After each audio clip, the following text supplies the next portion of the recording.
کھول دیا.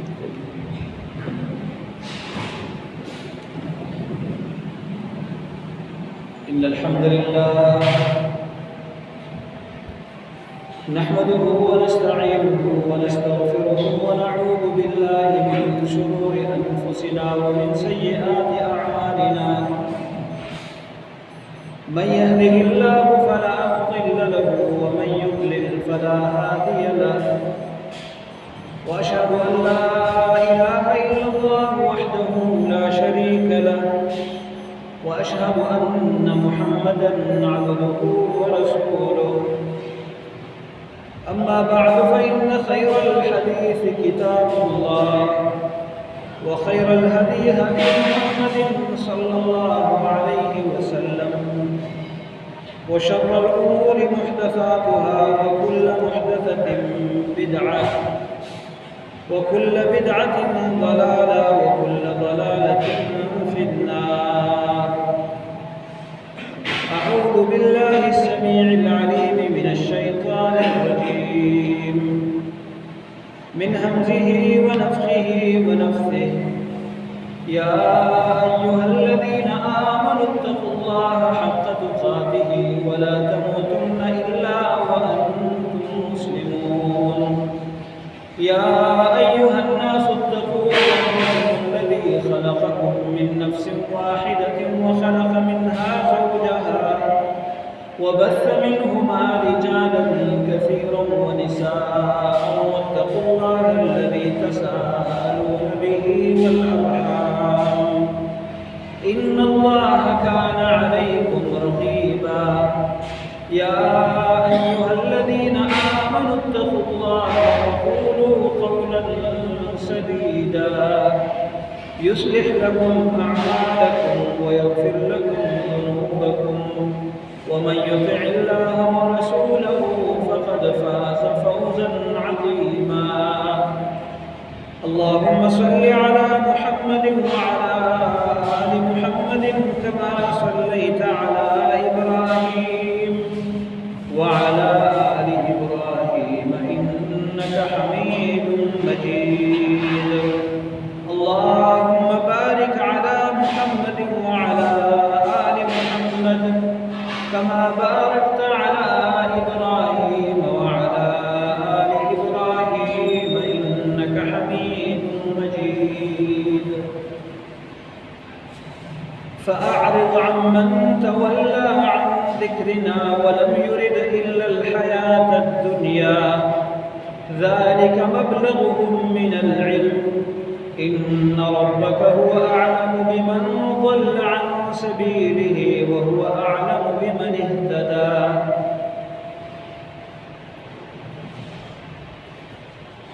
اللہ تبارک و تعالیٰ نے انسان کو پیدا کیا.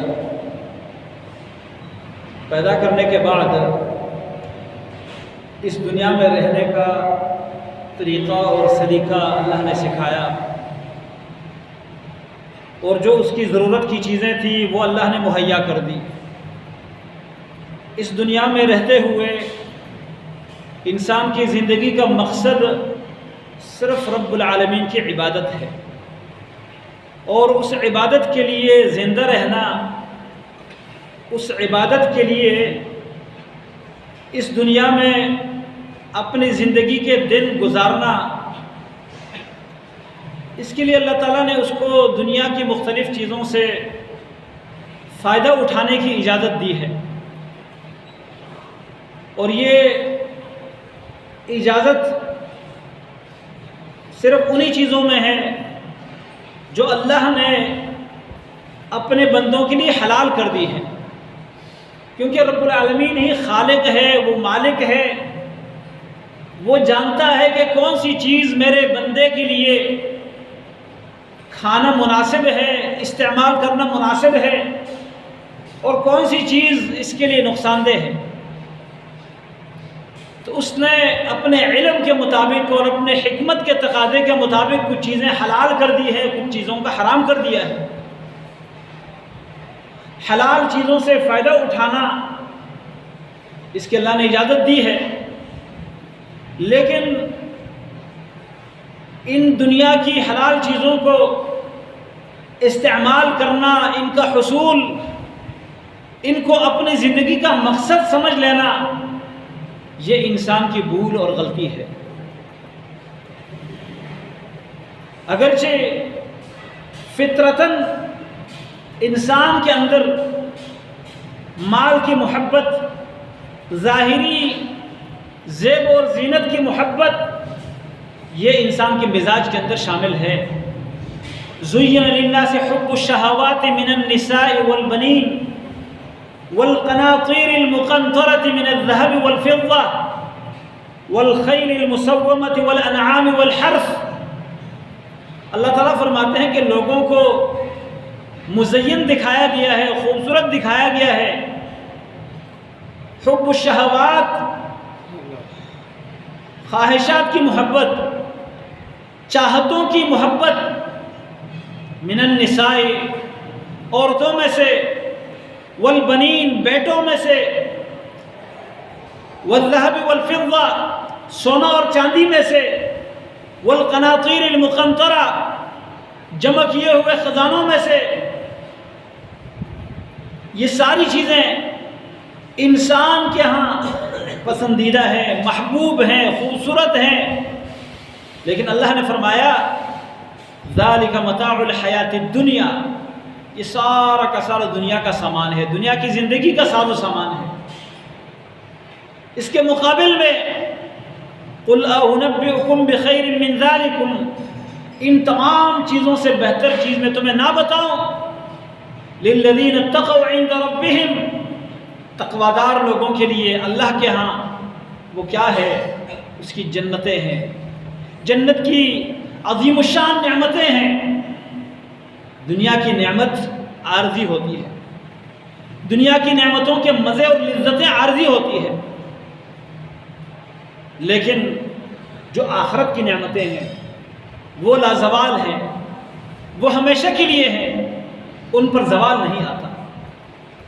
دنیا میں جوانی ہے، جوانی کی لذت اور مستی ہے، لیکن چند سالوں کے بعد وہ طاقت، توانائی، وہ لذت اور وہ مستی ختم ہو جاتی ہے۔ دنیا کی خوبصورتی ہے، چند سالوں کے بعد وہ خوبصورتی مان پڑ جاتی ہے، ختم ہو جاتی ہے۔ دنیا میں بہت کچھ ہے، لیکن یا وہ چیز ختم ہو جاتی ہے اور یا انسان اس کو چھوڑ کے چلا جاتا ہے۔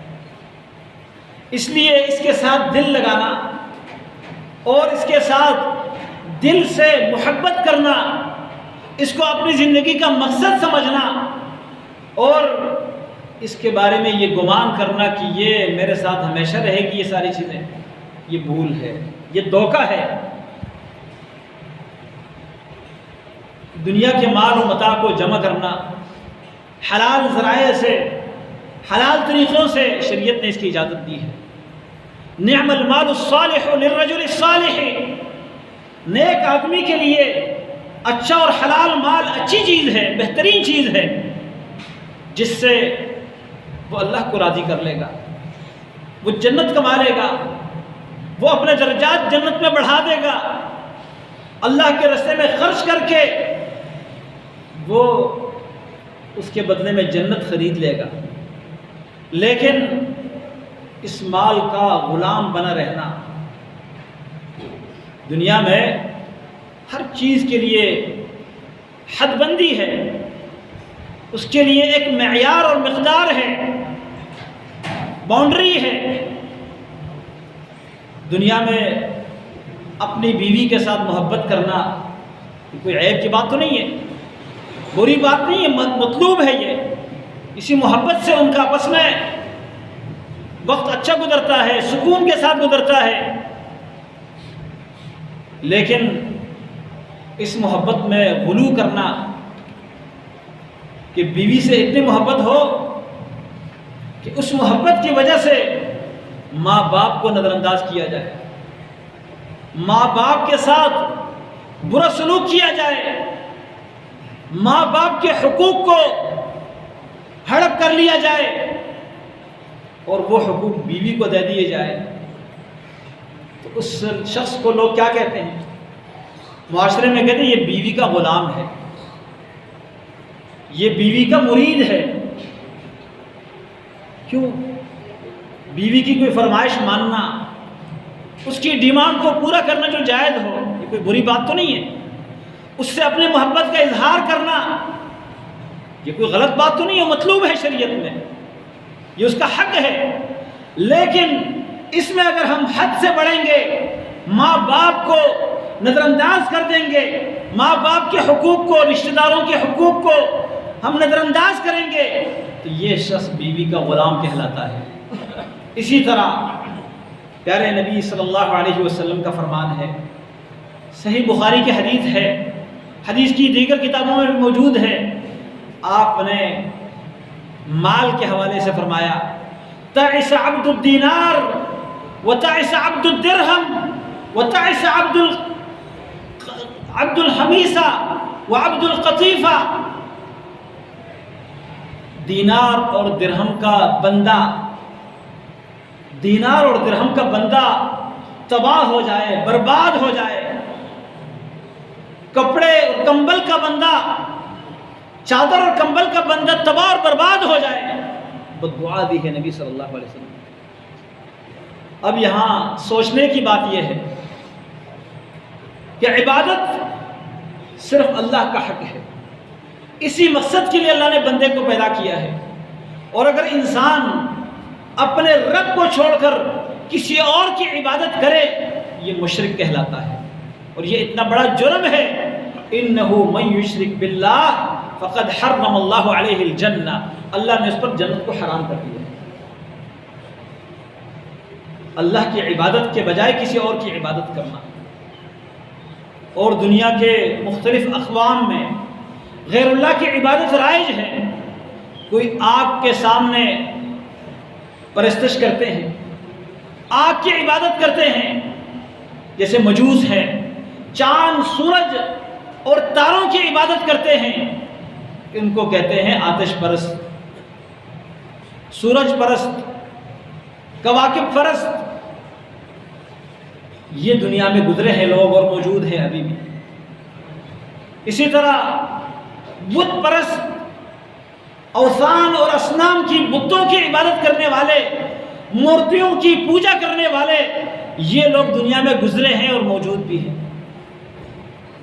کسی درخت کی پوجا کرنے والے، کسی پتھر کی عبادت کرنے والے، یہ بھی دنیا میں گزرے ہیں اور موجود ہیں۔ کسی نیک اور صالح انسان کو، نبی اور ولی کو الوہیت کا درجہ دے کر اس کی پوجا کرنا، اس کی عبادت کرنا، اس کی زندگی میں یا اس کے فوت ہونے کے بعد اس کی قبر پر جا کر طواف کرنا، سجدہ کرنا، اس سے وہ چیزیں مانگنا جو اللہ سے مانگی جاتی ہے، میری قسمت اچھی کر دے، میری بگڑی بنا دے، مجھے اولاد دے دے، بارش برسا دے، فلاں کر دے، فلاں کر دے، یہ سارے اللہ کے کام ہیں۔ یہ اللہ کے علاوہ کسی اور سے مانگنا یہ شرک ہے، اور یہ بھی دنیا میں لوگ موجود ہیں اور گزرے ہیں۔ یہود اور نصارہ میں انبیاء کی، نیک لوگوں کی قبروں پر مسجدیں بنا کر، ان کے مجسمے اور شکلیں بنا کر وہاں پر وہ عبادت کرتے تھے۔ یہ ساری عبادتیں موجود ہیں، لیکن نبی کریم صلی اللہ علیہ وسلم جس حدیث میں ارشاد فرما رہے ہیں تعس عبد الدینار وتعس عبد الدرہم، دینار کا بندہ، روپے اور پیسے کا بندہ۔ دینار کیا ہے؟ سونے کا سکہ، اس وقت رائج تھا سونے کا سکہ۔ اس سکے کی عبادت کرنے والا، اس کرنسی کی پوجا کرنے والا، فرمایا یہ برباد ہو، تباہ ہو۔ ہم نے کبھی دنیا میں نہیں دیکھا، اور آپ نے کبھی نہیں سنا ہوگا کہ کسی نے روپیوں کو جمع کیا ہو، سونے کو اور اس کے سکوں کو آگے رکھا ہو، اس کے لیے سجدہ کیا ہو، یا کسی نے تھیلا اشرفیوں کا، دینار اور درہم کا بر کے اس کو رکھا ہو اور اس کے ارد گرد طواف کیا ہو۔ کسی نے سونا، چاندی، روپے، دینار درہم ریال ڈالر اس کو آگے رکھا ہو اور اس کے نام پہ کسی جانور کو ذبح کیا ہو؟ کبھی نہیں دیکھا ہوگا۔ پھر بھی اللہ کے نبی صلی اللہ علیہ وسلم فرماتے ہیں تعس عبد الدینار وتعس عبد الدرہم، دینار اور درہم کا بندہ، اس کی پوجا کرنے والا، اس کی عبادت کرنے والا تباہ اور برباد ہو جائے۔ بد دعا دی ہے۔ کیسے عبادت ہوتی ہے؟ روپے اور پیسے کی عبادت کیسے ہوتی ہے؟ اللہ کے نبی صلی اللہ علیہ وسلم فرماتے ہیں روپے اور پیسے کی عبادت کرنے والا، اس کی بندگی کرنے والا تباہ اور برباد ہو جائے۔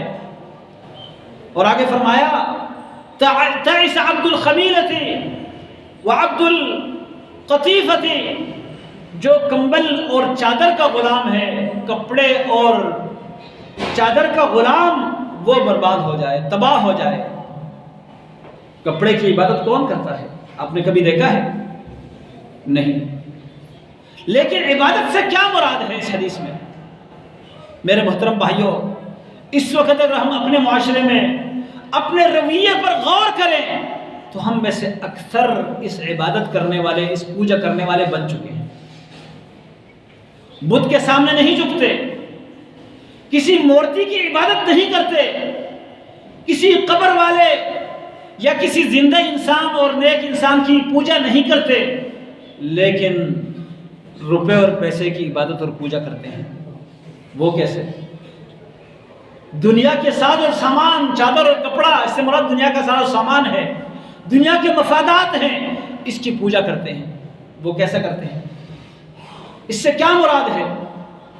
جن کو نبی علیہ السلام نے اتنی بدترین بد دعا دی ہے، فرمایا تعس عبد الدینار وتعس عبد الدرہم وتعس عبد القطیفہ وتعس عبد الخمیسہ، دینار درہم کا بندہ، روپے پیسے کا بندہ، کپڑے اور چادر کا بندہ تباہ اور برباد ہو جائے۔ تعس وانتکس، فرمایا تباہ ہو جائے اور اوندے منہ، الٹے منہ گر جائے۔ وَإِذَا شِيكَ فَلَن تُقِشَ، اور جب اس کے پاؤں میں کانٹا چبھے تو وہ کانٹا نہ نکالا جائے۔ اتنی بدترین بد دعا دی ہے۔ یہ بد دعا کس کو دی ہے؟ یہ روپے اور پیسے کے غلام کو، دنیا کے مفادات کے پجاری کو۔ اس کی پوجا کیسے ہوتی ہے؟ اس کی پوجا ایسے ہوتی ہے جیسے آج ہم کرتے ہیں۔ کیسے؟ بھائی کے خلاف کورٹ میں کیس دائر کرتا ہے، پیسہ مجھ سے لیا یا اس نے ظلم کر کے بھائی کو مجبور کیا ہے کورٹ میں کیس کرنے پر، بھائی کو بھائی سے الگ کر دیا، باپ کو بیٹوں سے الگ کر دیا، بیٹوں کو باپ سے ناراض کر دیا، بھتیجے نے اپنے چاچا کو قتل کر دیا، چاچا کی اولاد نے اپنے چاچا کے بیٹوں کو قتل کیا، ماں اپنے اولاد سے ناراض، اولاد اپنی ماں سے ناراض۔ وجہ کیا؟ پیسے۔ ان پیسوں نے خاندانوں کو توڑا، رشتوں کو ختم کیا۔ یہ پوجا نہیں تو اور کیا ہے؟ جس چیز کو جوڑنے کا حکم اللہ نے دیا، اس پیسے نے ہمیں وہ چیزیں ہم سے توڑوائی، ختم کروا دی۔ جس رشتے کو جوڑنے کا اللہ نے حکم دیا تھا، تو یہ اللہ کے حکم کو چھوڑ کر پیسے کی پوجا ہے یا نہیں؟ جس پیسے کے لیے ہمیں اللہ نے کمانے کے حدود دیے تھے، اس کے لیے کچھ باؤنڈری بنائی تھی، ہم نے پیسہ بڑھانے کے لیے ان باؤنڈریوں کو کراس کر لیا، حلال کو نہیں دیکھا، حرام کو نہیں دیکھا۔ نبی علیہ السلام فرماتے ہیں کہ لوگوں پر ایک ایسا وقت آئے گا، لا یبالی المرء، صحیح بخاری کی حدیث ہے کہ آدمی کوئی پرواہ نہیں کرے گا، ما اخذ، جو اس نے لیا ہے، ام من الحلال ام من الحرام، یہ حلال کے ذریعے سے ہے یا حرام ذریعے سے، حلال کمائی ہے یا حرام ہے، بس مال سمیٹنا، مال جمع کرنا، مال بڑھانا، یہ اس کا مقصد ہے۔ صرف دنیا، حرام ہو حلال ہو، اس بات کی کوئی پرواہ نہیں۔ اللہ سے جنگ اور لڑائی ہو، سود، اللہ فرماتے ہیں فَإِن لَّمْ تَفْعَلُوا، اگر سود چھوڑنے کے لیے تیار نہیں ہوتے، فَأْذَنُوا بِحَرْبٍ مِّنَ اللَّهِ وَرَسُولِهِ، اللہ اور اس کے رسول کے سامنے جنگ کرنے کے لیے تیار ہو جاؤ۔ ہم اپنے زبان سے تو نہیں کہتے، لیکن اپنے کردار سے کہتے کہ یا اللہ ہم میدان میں آئے ہیں، اب تو بھی آ جا، تیرا رسول بھی آ جائے۔ ہمارا کردار یہ کہتا ہے۔ سود کے بغیر چارہ نہیں، سود سارے لوگ لیتے ہیں۔ اس وقت دنیا میں سود کے بغیر کاروبار نہیں چلتا، تو ہم سود کرنے کے لیے آمادہ ہو جاتے ہیں، اور یہ سود کے لیے آمادہ ہونا اللہ کے ساتھ جنگ کے لیے آمادہ ہونے والی بات ہے۔ ہم آمادہ ہو چکے ہیں اللہ کے ساتھ جنگ کے لیے، لیکن اس کے باوجود بھی ہم کہتے ہیں ہم تو شرک نہیں کرتے۔ اللہ کے نبی صلی اللہ علیہ وسلم فرماتے ہیں دینار اور درہم کا بندہ تباہ اور برباد ہو جائے۔ اس وقت ایک فرض نماز ہماری چھوٹ جاتی ہے، لیٹ ہو جاتی ہے، ہمیں کوئی دکھ نہیں ہوتا۔ فجر کی نماز خاص طور پر، جس کی فجر کی جو پہلی 2 سنتیں ہیں، اللہ کے نبی صلی اللہ علیہ وسلم کا ارشاد ہے رکعت الفجر خیر من الدنیا وما فیہا، فجر کی 2 رکعت سنت دنیا اور دنیا کے اندر جو مال دولت ہے سب سے بہتر ہے۔ وہ 2 رکعتیں ضائع ہو جاتی ہے، فجر کی نماز ضائع ہو جاتی ہے۔ 8 بجے 9 بجے 10 بجے اٹھ کر ہم پڑھتے ہیں، اگر پڑھنے والے بھی ہوں تو اس پر ہمیں کوئی دکھ نہیں ہوتا، اس کو عادت بنا لیتے ہیں، اور اگر ہمیں کوئی 10,000 5,000 کا نقصان ہو جائے وہ کبھی نہیں بھولتے۔ دل دکھتا ہے، لوگوں کو کہانیاں سناتے ہیں، ٹرین بس میں جانے کے لیے ٹکٹ لی ہوتی ہے 5,000 6,000 10,000 کی، اور جب ٹائم پر نہ پہنچے کہتے ٹرین نکل گئی، گاڑی نکل گئی، بڑا دکھ ہوتا ہے۔ لوگوں کو کہانیاں سناتے ہیں اپنے دکھ۔ جہاز میں 20-30,000 کی ٹکٹ ضائع ہو جائے، ٹائم پر نہ پہنچ سکے، کتنا دکھ ہوتا ہے۔ کیا نماز کے کسی نیکی کے چھوٹ جانے پر ہمیں اتنا دکھ ہوتا ہے؟ اولاد کو دنیا کے معاملات میں اتنا آگے لے جاتے ہیں کہ ان کے ذہن میں دنیا کی اتنی محبت بٹھاتے ہیں کہ بیٹا اگر آج محنت نہیں کرو گے، آج آگے نہیں بڑھو گے، کل کیا کھاؤ گے، کہاں سے کھاؤ گے؟ اس کے ذہن میں اس کھانے کی فکر، اس پیسے کی فکر اتنی ڈالتے ہیں۔ کبھی بچے کو یہ کہا بیٹا اگر آج فجر کی نماز نہیں پڑھو گے تو منافقوں کے لسٹ میں شامل ہو جاؤ گے، کافروں کے لسٹ میں شامل ہو جاؤ گے۔ کیونکہ نبی صلی اللہ علیہ وسلم کے صحابہ کرام پورے معاشرے میں کوئی ایک شخص بھی ایسا نہیں تھا جو مسلمان ہو اور نماز نہ پڑھتا، بلکہ منافق بھی نماز پڑھنے کے لیے آتے تھے۔ منافق اس ڈر سے آتے تھے کہ ہماری منافقت ظاہر نہ ہو جائے۔ آج ہم اگر نمازی ہیں، میں ان کی بات کرتا ہوں، نمازی بچوں کی پرواہ نہیں، بچے گھر میں سوئے رہیں گے، ہم نمازی ہیں، نماز پڑھتے ہیں۔ بچوں کے بے نماز ہونے کا ہمیں کوئی دکھ نہیں ہوتا، اور اگر اسکول سے کالج سے ایک دن لیٹ ہو جائیں، ٹیوشن پڑھنے نہ جائے، تو ہم کہتے ہیں بچے کو بڑا نقصان ہو گیا، ٹیوشن پڑھنے نہیں گیا۔ ٹھیک ہے، دنیا کے لیے جائز طریقوں سے محنت کرنا، اس کے ترقی کے لیے آگے بڑھنا، یہ کوئی بری بات نہیں ہے۔ اللہ تعالیٰ سے دونوں کی بھلائی کا سوال کرنا چاہیے، اور یہ میں نہیں کہتا، اللہ نے ہمیں یہ دعا سکھائی ہے، ربنا آتنا فی الدنیا حسنہ وفی الآخرۃ حسنہ، دنیا میں بھی اللہ ہمیں اچھی زندگی عطا کر دے، آخرت میں بھی اچھی زندگی عطا کر دے۔ دنیا اور آخرت کی بھلائی اور اچھائی اللہ سے مانگنی چاہیے، لیکن صرف دنیا کو نصب العین بنانا، اسی کو اپنی زندگی کا مقصد بنانا، یہ کن لوگوں کا کام ہے؟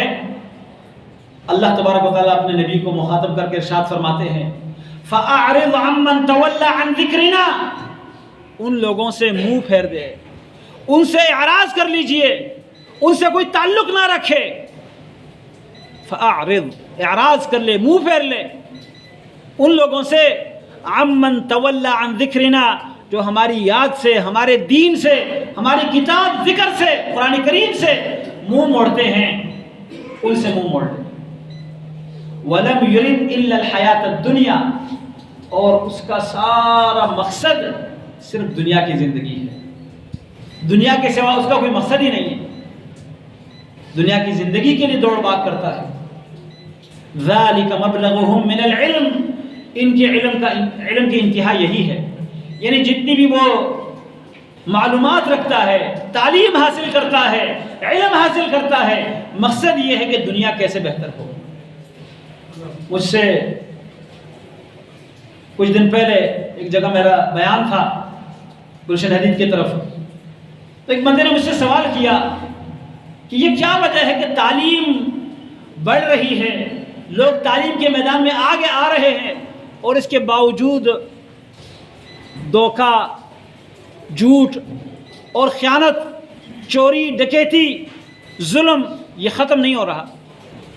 میں نے اس کو کہا کہ اصل مسئلہ یہ ہے کہ اس وقت ہماری تعلیم کا مقصد یہ ہے کہ میں کیسے زیادہ پیسہ بناؤں۔ آپ جائیں انتہائی دکھی حالت میں، پریشانی کی حالت میں، کہ شاید اس حالت میں اگر آپ کو کوئی جانور نظر آئے، آپ انسان ہو کہ آپ کو انسانیت ہونے کے ناطے اس پر ترس آئے گا، کسی جانور پر، بلکہ بدترین جانور کتے پر بھی آپ کو ترس آئے گا اس حالت میں دیکھ کر۔ لیکن آپ کسی اسپتال میں ایسے حالت میں لے جائیں کسی مریض کو، کسی زخمی کو، اسپتال کے ڈاکٹروں کو، اسپتال کے مالکان کو ترس آئے گا؟ نہیں۔ پیسے رکھو کاؤنٹر پر، اس کے بعد اس کو ہاتھ لگائیں گے، اس کا خون روکنے کے لیے کچھ اقدام کریں گے، اس کی جان بچانے کے لیے کچھ کریں گے۔ اور صرف پیسے نہیں، مختلف قسم کے یہ ٹیسٹ کرواؤ، وہ کرواؤ، وہ کرواؤ، یہ میڈیسن لے آؤ، اس میں اپنا کمیشن۔ یہ کیا ہے؟ یہ انسانیت ہے۔ تعلیم اس لیے حاصل کی ہے کہ ہم کیا کریں گے؟ لوگوں کی کھال اتاریں گے، انسانیت کو اسی طرح ذلیل اور رسوا کریں گے۔ یہ تعلیم کا مقصد۔ تعلیمی اداروں میں آپ جائیں، اسکول، کالج، یونیورسٹیاں اس لیے بنائے گئے ہیں کہ جی ہم نے پیسہ کمانا ہے۔ ایک ضرورت مند، مسکین، یتیم آپ کے پاس لایا جائے کہ جی ذرا اس کے ساتھ رعایت کر لیتے ہیں، تو اس کے ہمارے پاس کوئی جگہ نہیں ہے، اس لیے کہ ہماری فیس یہ افورڈ نہیں کر سکتا کہ کسی اور غریب علاقے میں جا کے سرکاری اسکول میں پڑھ لیں۔ انسانیت بھی کوئی چیز ہوتی ہے۔ یہ جو پیسے کا غلام، دینار اور درہم کا بندہ اللہ کے نبی صلی اللہ علیہ وسلم نے قرار دے دیا ہے، یہ ہمارے معاشرے کو بالکل یہ لفظ فٹ آتا ہے۔ ہم غلام بن چکے ہیں پیسے کے، حقوق ہڑپ کر لیتے ہیں۔ بہن جو انتہائی شفقت کے ساتھ اگر چھوٹی ہے تو بڑی محبت سے ہمارے ساتھ پیش آتی ہے، اور اگر بڑی ہے تو ماں والی شفقت اور خدمت کرتی ہے، اور جب اس کی شادی ہو گئی، باپ فوت ہو گیا، اس نے کہیں اپنی حاجت اور ضرورت کی وجہ سے ہم سے اپنا حصہ مانگ لیا، ہم کہتے ہیں حصہ تو مل جائے گا لیکن آئندہ میرے گھر کی طرف دیکھنا بھی نہیں۔ یہ ہمارا رویہ ہوتا ہے نہیں ہوتا؟ بہن کو چھوڑ دیتے ہیں اس لیے کہ اس نے اپنا حق مانگا ہے، یہ حق اس کا اللہ نے اس کو دیا ہے۔ باپ کی وراثت میں اس نے اپنا حق مانگ لیا، اس کو مانگنے کی ضرورت بھی نہیں پڑنی چاہیے، ہمیں خود دے دینا چاہیے۔ اور کچھ تو کہتے ہیں جی بہن نے معاف کر دیا، کبھی یہ نہیں سنا کہ بھائی نے معاف کیا۔ بہن ضرورت مند ہوتی ہے، ضرورت مند نہ بھی ہو اس کا حق ہے، اس کے حوالے کر دینا چاہیے۔ لیکن ہم کہتے ہیں کہ بہن سے کس طریقے سے یہ روک لیا جائے، اور بسا اوقات کہتے جی یہ تو اس کے شوہر کے پاس جائے گا، دوسری فیملی میں چلا جائے گا یہ مال، اور جب اپنی بیوی کی باری آتی ہے تو اپنے سسرال سے مانگتے جی میری بیوی کا حق دے دیں، اور اپنی بہن کا حق دینے کے لیے تیار نہیں ہوتے۔ یہ اس مال کی وجہ سے، اس مال کی وجہ سے انسان کا ناحق خون بہایا جاتا ہے۔ یہ اس مال کی عبادت نہیں تو اور کیا ہے؟ پیسے لے کے کسی مسلمان کو، کلمہ پڑھنے والے کو جس کا قتل، فجزاؤہ جہنم خالدن فیہا، جہنم اس کا بدلہ ہے، اس میں ہمیشہ رہے گا۔ ایک نفس کو قتل کرنا پوری انسانیت کا قتل ہے، ہم یہ کر لیتے ہیں، لیکن ہم نے کیا کرنا ہے؟ پیسہ لینا ہوتا ہے۔ میرے محترم بھائیوں، پیسے کو اتنی اہمیت دینا، یہ اس کی عبادت ہے، یہ اس کی پوجا ہے کہ اس کی وجہ سے اللہ کا حکم توڑ دیا جائے، کسی فریضے کو ضائع کر دیا جائے، اللہ رب العالمین کی عبادت کا ٹائم ہو، ہم وہ ٹائم اس مال کمانے کو دے دیں۔ یہ اس مال کی عبادت ہے، اور یہ عبادت کرنے والا کبھی کامیاب نہیں ہو سکتا۔ اللہ کے نبی صلی اللہ علیہ وسلم کی بد دعا جس کے ساتھ ہوگی وہ کبھی کامیاب ہو سکتا ہے؟ آپ نے کیا بد دعا دی ہے؟ فرمایا تعس عبد الدینار، تباہ ہو جائے، برباد ہو جائے دینار کا بندہ، تعس عبد الدرہم، برباد ہو جائے درہم کا بندہ، تعس وانتکسا، اور آگے فرمایا تعس عبد القطیفہ و عبد الخمیسہ، کمبل اور چادر کا بندہ، یعنی دنیا کے ساز و سامان کا جو غلام بنا رہتا ہے وہ تباہ اور برباد ہو، وہ ذلیل اور رسوا ہو،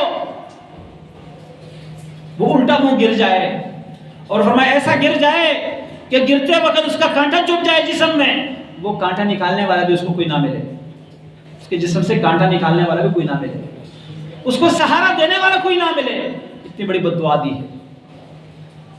اب اس بد دعا کے حقدار آج ہم بنے ہوئے ہیں، مال سے اتنی محبت کہ جب تک قبر میں نہیں اترتے اس مال کی محبت ہمارے دلوں سے نہیں اترتی۔ مال سے محبت انسان کی فطرت ہے، وَإِنَّهُ لِحُبِّ الْخَيْرِ لَشَدِيدٌ، اللہ فرماتے ہیں انسان مال سے بڑی محبت کرتا ہے۔ كَلَّا بَلْ تُحِبُّونَ اللہ تعالیٰ فرماتے ہیں كَلَّا بَلْ تُحِبُّونَ الْعَاجِلَةَ، جلدی ملنے والی دنیا سے تم محبت کرتے ہو۔ دنیا سے محبت یہ انسان کی فطرت میں ہے، لیکن یہ محبت اللہ کی محبت پر غالب آ جائے تو یہ اس کی عبادت ہے، یہ دنیا اور مال کی عبادت ہے۔ اس محبت کی وجہ سے، اس مال کی وجہ سے اللہ کے احکامات کو ہم رون دے تو یہ اس مال کی عبادت ہے۔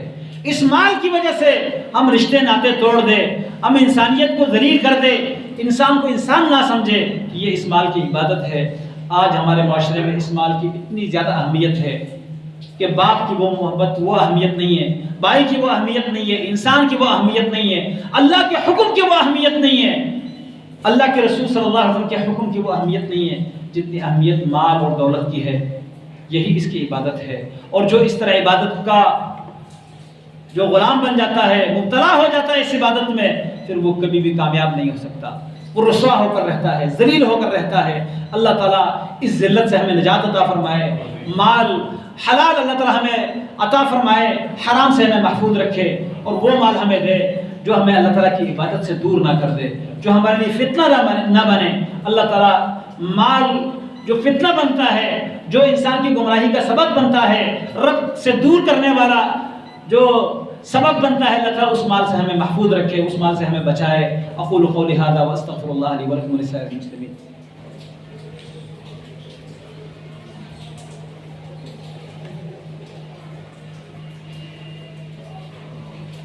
إن الحمد لله نحمده ونستعينه ونستغفره ونعوذ بالله من شرور أنفسنا ومن سيئات أعمالنا، من يهده الله فلا مضل له ومن يضلل فلا هادي له، وأشهد أن لا إله إلا الله وحده لا شريك له، وأشهد أن محمدا عبده ورسوله۔ اللهم صل على محمد وعلى آل محمد كما صليت على إبراهيم وعلى آل إبراهيم إنك حميد مجيد۔ اللهم بارك على محمد وعلى آل محمد كما باركت على إبراهيم وعلى آل إبراهيم إنك حميد مجيد۔ پچھلے خطبہ جمعہ میں آپ نے سیدنا حسین رضی اللہ عنہ کے حوالے سے سنا تھا، اور آپ نے شاید تعجب بھی کیا ہوگا کہ جنہوں نے خط لکھ کر بلوایا اور اپنائیت دینے کی کوشش کی کہ ہم آپ کے ہیں اور آپ کے ساتھ ہیں، اس پر حسین رضی اللہ عنہ مکہ شہر چھوڑ کر آ جاتے ہیں، لیکن جیسے ہی بلایا، ان سے پہلے ان کے کزن چچا کے بیٹے مسلم بن عقیل کو بلا کے بے دردی کے ساتھ شہید کر دیا۔ اس کے بعد حسین رضی اللہ عنہ کو بھی بلا کے وہی لوگ بلانے والے، شہید کرنے والے تھے۔ اور یہ بات آج بھی یہ تاریخ دہرائی گئی کہ ایران میں امت اسلامیہ کا ایک عظیم کمانڈر، سپہ سالار، حماس کا سیاسی سربراہ اسماعیل ہنیہ رحمۃ اللہ علیہ، اس کو بلایا اور بلا کر اس کے ساتھ وہی کام کیا جو حسین رضی اللہ عنہ کے ساتھ کیا گیا تھا۔ یہ انتہائی ظلم ہے، غداری کی ایسی شکل ہے جس کی مثال نہیں ملتی کہ اپنا مہمان بنا کے اس کو قتل کیا جائے۔ ایسے ملک میں جہاں پر ہر لحاظ سے ٹارگٹ کرنا آسان ہے. دوحہ کی بات کر رہا ہوں، قطر کی.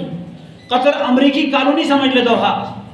وہاں پر اگر کسی پر وہ ہاتھ ڈالنا چاہے ڈال سکتے ہیں. امریکی اگر وہاں کسی کو گرفتار کرنا چاہے کر سکتے ہیں.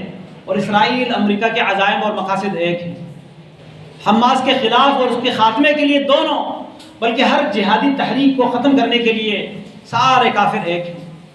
وہاں پر ان کو ہٹ کرنا، ان کو قتل کرنا، ان کو نشانہ بنانا کوئی مشکل کام نہیں تھا. وہاں وہ نہ کر سکے اور ایران ایک فوجی چھاؤنی کے اندر، سیاسی پروٹوکول کے اندر وہاں پر ان کو ہٹ کرنا، ان کو قتل کرنا، رات کے وقت سوئے ہوئے اپنے کمرے کے اندر، یہ انتہائی تعجب کی بات ہے. اس بات سے بہت سے سوالات اٹھتے ہیں اور تاریخ کی کئی چیزوں سے پردہ اٹھتا ہے. لیکن کاش کوئی سوچے، کوئی سمجھنے والا ہو تو. بہرحال یہ ایک بہت بڑا صدمہ ہے امت اسلامیہ کے لیے، اور ایک تنبیہ بھی ہے کہ ایسے لوگوں پر اعتماد کرنا یہ کسی صورت بھی حق نہیں بنتا. اس لیے ہم حماس کے رہنما اسماعیل ہنیہ، ان کے لیے اللہ سے دعا کرتے ہیں اللہ تعالیٰ ان کی شہادت قبول فرمائے. انہوں نے اپنے فیملی کو بھی اس جہادی میدان میں آگے رکھا، کبھی اپنے آپ کو بچانے کی کوشش نہیں کی کہ خود پیچھے رہیں اور دوسروں کو آگے کرتے ہوں، ایسا نہیں کیا. فیملی کے تقریباً 70 کے قریب افراد، بھائی، بیٹے، بیٹیاں، یہاں تک کہ قبیلے کے لوگ، اپنے گھر کے افراد ان کے شہید ہوئے، اور آخر کار خود بھی اپنے جان کو اس میدان میں قربان کر دیا القدس کی آزادی کے لیے. اور صہیونیت، یہودیت کے خلاف ڈٹ کر کھڑے ہونے کے مقابلے میں ان کو یہ صلہ ملا کہ ان کو آج بے دردی کے ساتھ سوئے ہوئے کو شہید کر دیا گیا. اللہ تعالیٰ ان کی شہادت قبول فرمائے، اور ان کو شہید کرنے والے، ان کے ساتھ غداری کرنے والے، ان کے قتل میں کسی بھی طرح ملوث اور شریک لوگوں کو اللہ تعالیٰ ان کے ان عزائم سے پردے ہٹا دے. اللہ تعالیٰ دنیا کے سامنے ان کو ننگا کر دے، اور ان کو اللہ تعالیٰ اپنے انجام تک پہنچا دے، ان سے اللہ تعالیٰ انتقام لے لے. انشاءاللہ نماز کے بعد ہم غائبانہ نماز جنازہ ادا کریں گے. اللہ رب العالمین تمام اہل اسلام کی مغفرت فرمائے، غزہ کے مسلمانوں کی اللہ رب العالمین مدد فرمائے. دنیا میں جہاں بھی مظلوم مسلمان ہیں اللہ تعالیٰ ان کی مدد کرے. اللہ رب العالمین ظالم کو نیست اور نابود کر دے، جو اپنی قوت اور طاقت کے گھمنڈ میں آ کر مسلمانوں پر ظلم کرتے ہیں، مسلمانوں کے ساتھ غداری کرتے ہیں. اللہ رب العالمین ان تمام ظالموں کو، ان کے ساتھ جو ملے ہوئے لوگ ہیں، اسلام کے ساتھ غداری کرنے والے ہیں، اللہ تعالیٰ سب کو نیست اور نابود کر دے. ان کے شر سے اللہ تعالیٰ مسلمانوں کو محفوظ کر دے. اقول قولی ھذا واستغفر اللہ لی ولکم ولسائر المسلمین. ربنا ظلمنا انفسنا وان لم تغفر لنا وترحمنا لنكونن من الخاسرین. ربنا آتنا فی الدنیا حسنہ وفی الآخرة حسنہ وقنا عذاب النار. وصلی اللہ علی نبینا محمد وعلی آلہ واصحابہ اجمعین برحمتک یا ارحم الراحمین.